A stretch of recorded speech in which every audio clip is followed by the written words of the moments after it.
It's my life. Lazy. It's my life. I got dirty. It's my life. Assalamualaikum warahmatullahi wabarakatuh. Salam, Om Swastiastu, Namo Buddhaya, salam kebajikan, salam sejahtera untuk kita semua. Selamat siang, perkenalkan nama saya Muhammad Ramadan Fadilah dengan NIM 22882000039. Pada video kali ini saya akan menjelaskan materi tugas dari mata kuliah Strategi Pembelajaran Sejarah yang diampu oleh Ibu Eka Ribawati MPD selaku dosen. Baik, langsung saja ke penjelasan berikutnya. Baik, selamat siang rekan-rekan siswa.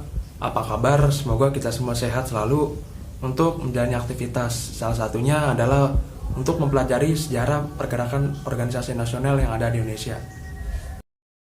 Baik, sebelumnya saya akan menjelaskan mengapa organisasi pergerakan nasional di Indonesia ini baru ada di tahun 1908.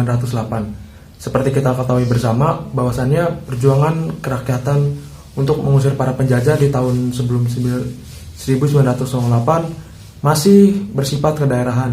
Itulah mengapa hal ini dijadikan kesempatan bagi para penjajah untuk bisa meruntuhkan kebersamaan rakyat Indonesia pada saat itu. Maka dari itu organisasi pergerakan nasional di Indonesia hadir untuk membersamai rakyat Indonesia demi mencapai tujuan bersama, yaitu kata merdeka. Baik rekan-rekan siswa lainnya, organisasi pergerakan nasional yang pertama adalah Budi Utomo. Budi Utomo sendiri merupakan organisasi pertama yang dicetus di Indonesia. Nah, pencetusnya ini yaitu Dr. Wahidin Sudirohusodo. Sejarahnya mengenai organisasi Budi Utomo ini, pada saat itu Wahidin berkeliling ke Pulau Jawa untuk melakukan sosialisasi terkait pentingnya pendidikan terhadap masyarakat. Nah, saat melakukan sosialisasi ini, ia juga melakukan kampanye. Nah, pada saat kampanye ini, Dr. Sudirohusodo bertemu dengan Sutomo pada saat berkampanye ini. Nah, kampanye yang dikumandangkan Wahidin ternyata sesuai dengan pemikiran Sutomo dan para pelajar Stovia atau sekolah kedokteran yang ada di Batavia pada saat itu. Keduanya sepakat untuk membentuk organisasi Budi Utomo pada 20 Mei 1908. Nah, Budi Utomo sendiri merupakan organisasi yang didirikan oleh bangsa Indonesia yang anggotanya merupakan Stovia atau sekolah kedokteran di Batavia. Berdirinya Budi Utomo ini menjadi langkah awal kebangkitan nasional atau pergerakan nasional sehingga ditetapkan sebagai Hari Kebangkitan Nasional rekan-rekan siswa lainnya. Lalu, organisasi pergerakan nasional yang kedua yaitu Sarekat Islam.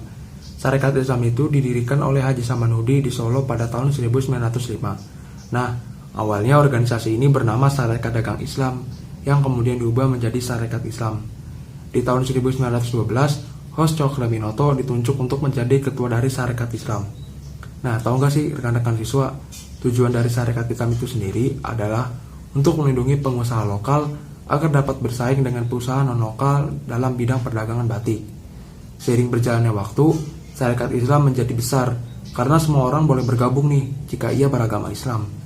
Namun di tahun 1921, Sarekat Islam terpecah menjadi dua kubu, yaitu Sarekat Islam Putih dan Sarekat Islam Merah. Setelah Sarekat Islam mengalami perkembangan pesat, organisasi ini tampaknya mulai disusupi dengan paham sosialisme revolusioner.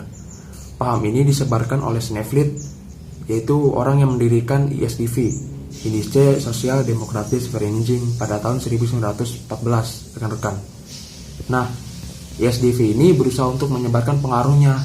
Akan tetapi, karena paham mereka yang anut tidak berakar di Indonesia, akhirnya penyebaran ini dilihat kurang berhasil. Nampaknya mereka tidak menyerah sampai sini. Mereka menggunakan taktik yaitu infiltrasi atau dikenal sebagai blok di dalam. Mereka menyusup ke tubuh Sarekat Islam dengan tujuan yang sama, yaitu untuk membela rakyat kecil dan menentang kapitalisme dengan cara yang berbeda. Nah, tampaknya usaha ini agak berhasil. Mereka mempengaruhi tokoh-tokoh muda seperti Semaun, Darsono, Tan Malaka, dan Alimin Prawiritjo. Pengaruh inilah yang kemudian menyebabkan Sarekat Islam pecah menjadi dua kubu, yaitu Sarekat Islam Putih dipimpin oleh Hos Cokroaminoto yang berpusat di Yogyakarta, sedangkan Sarekat Islam Merah dipimpin oleh Semaun yang berpusat di kota Semarang. Pada 1923, rekan-rekan, nama Sarekat Islam diubah menjadi Partai Sarekat Islam. Nah, perubahan ini didasari dengan adanya disiplin partai yang melarang keanggotaan rangkap. Di tahun 1929, Nama Partai Sarekat Islam berubah menjadi Partai Sarekat Islam Indonesia karena tujuan perjuangannya adalah mencapai kemerdekaan nasional rekan-rekan. Yang selanjutnya organisasi ketiga yaitu Indispartij. Indispartij merupakan organisasi politik yang ada di Hindia Belanda yang berdiri pada 25 Desember tahun 1912. Tujuan dari organisasi Indispartij ini rekan-rekan adalah untuk menyatukan rasa nasionalisme terhadap rakyat Indonesia guna melawan penindasan yang dilaksanakan oleh para pemerintah kolonial Belanda pada saat itu. Nah, pembentukan organisasi ini didasari dan dilaksanakan oleh 3 tokoh yang kita kenal sebagai 3 serangkai rekan-rekan. Yang pertama ada Eva Dawasdekker, ada Cipto Mangunkusumo, beserta Suwardi Suryaningrat. Dalam perjalanan organisasi Indispartij, ketiga tokoh serangkai ini melaksanakan dengan cara melayangkan beberapa tulisan berbentuk sarkasme maupun berbentuk protes terhadap kebijakan pemerintah kolonial Belanda. Seiring berjalannya waktu, pemerintah kolonial Belanda melihat Indispartij sebagai organisasi yang radikal terhadap mereka. Nah, dengan cara itu, pemerintah kolonial Belanda melaksanakan strategi untuk menangkap para 3 tokoh serangkai yang bertujuan untuk membubarkan organisasi tersebut. Benar saja, taktik yang dilaksanakan oleh pemerintah kolonial Belanda sukses atau berhasil menangkap beberapa tokoh serangkai ini, sehingga pada akhirnya Indispartij dibubarkan. Baik, untuk mengefisienkan waktu, kepada sisa organisasi yang belum saya jelaskan kepada rekan-rekan siswa, saya akan tampilkan dalam bentuk gambarannya di dalam papan tulis.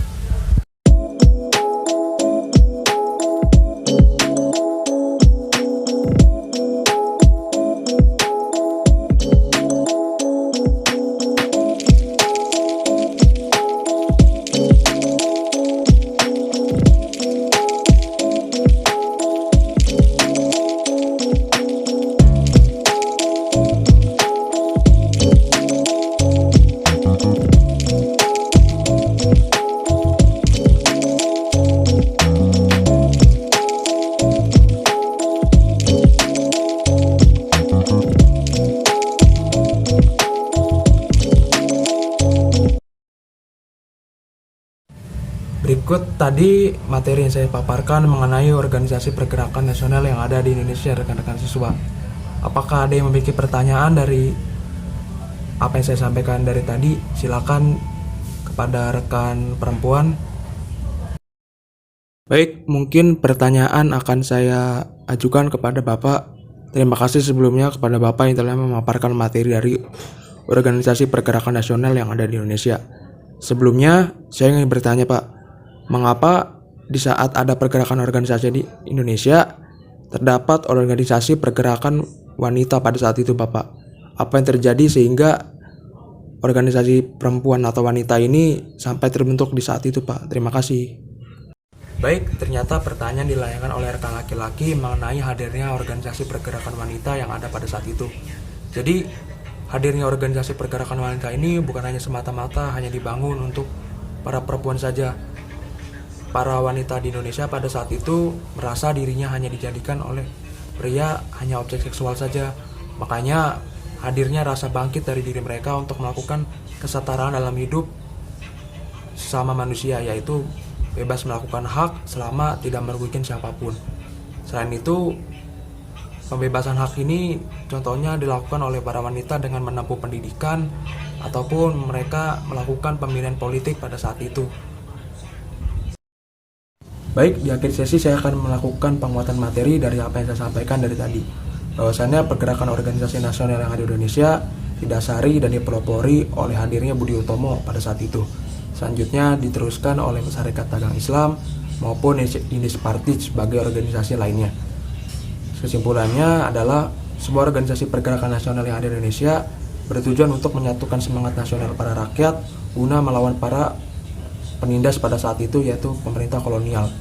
Baik, itulah yang saya dapat sampaikan mengenai pertemuan hari ini mengenai organisasi pergerakan nasional yang ada di Indonesia. Kurang lebihnya mohon maaf rekan-rekan siswa. Akhir kalam, wassalamualaikum warahmatullahi wabarakatuh. Saya pamit undur diri.